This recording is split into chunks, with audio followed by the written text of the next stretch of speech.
Eo amin'ny sehatra ny fampianarana kosa indray dia niatrika ny fanadinana andrana voalohany amin'ny fanadinana baccalauréat ireo mpiadina teto Renivohitra tamin'ity andro androany ity ho an'ny teo anivon'ny lycée tetsy amin'ny LMAP Filoha manokana dia niisa 270 ireo mpianatra no niatrika izay fanadinana andrana izay. Mbola ravaka Randriamanalina Stefana Razafa Mandimbo no mitatitra ny akon'izay.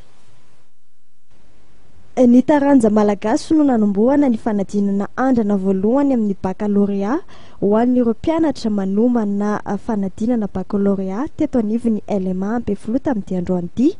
Andro voalohany anatanterahana ny fanadinana andrana izay tsy farana ratsy ny zoma fa 10 volana marsa ho avy izao. Ireo lesona vita nandritra ny 3 volana voalohany sy faharoa no nanadinana ireo mpianatra raha ny nambarany tompona andraikitra sekoly.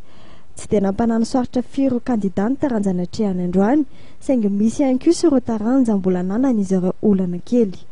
Efa miomana dian'izao moa ireo mpianatra ho amin'ny fiatrehana fanadinana amin'ny volana aogositra 13 sy 14. Tena manomana be satria baka blanc zany ahitana an'ilay izy dia atao amin'ny LMA misy anankiroa baka blanc dia amin'ity zany voalohany amin'ity.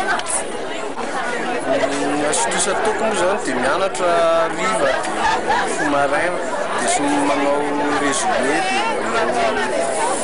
dia manao fiche.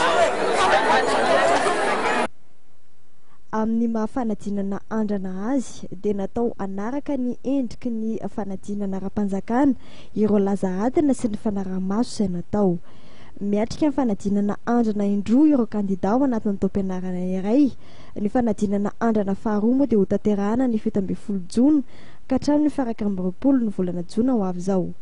Ny tena mahatsara azy dia hoe fanomanana ny ankizy sahady hiatrika an'izany hoe manao ahoana izany fiatrehana fanadinana ara-panjakana izany fanomanana azy dia manaraka an'izay koa sujet zany efa atao mitovy amin'ireny endrikendriky ny any amin'ny baccalauréat reny mihitsy izy fanomanana ny ankizy. Misa 270 ireo mpianatra ny soratra anarana hiatrika ny fanadinana baccalauréat avy eo anivon'ity lycée mpanjakana iray ity. Ireo naman'izy ireo avy amin'ny kilasy faharoa sy kilasy voalohany moa dia miatrika ny fanadinana ho an'ny 3 volana faharoa ihany koa mandritra ity herinandro ity. Atontony ihany izy momba ny asana zao nataony atao eo amin'ny histoire zao ndraiky sarisary lava tsy dia nanino. Inona zany mbola mampatahotra zao amin'izao amin'ny matière rehetra? Matière rehetra physique, chimie sy mathématique. Ny 12, 13, 14 ary 15 aogositra ho avy izao no anatanterahana ny fanadinana an-tsoratra andiany faharoa ny sokajy teknika ary ny 17 ka hatramin'ny 13 aogositra kosa no anatanterahana ny fanadinana an-tsoratra ho an'ny sokajy ankapobeny sy ny fanadinana ampahany voalohany ho an'ny sokajy teknika.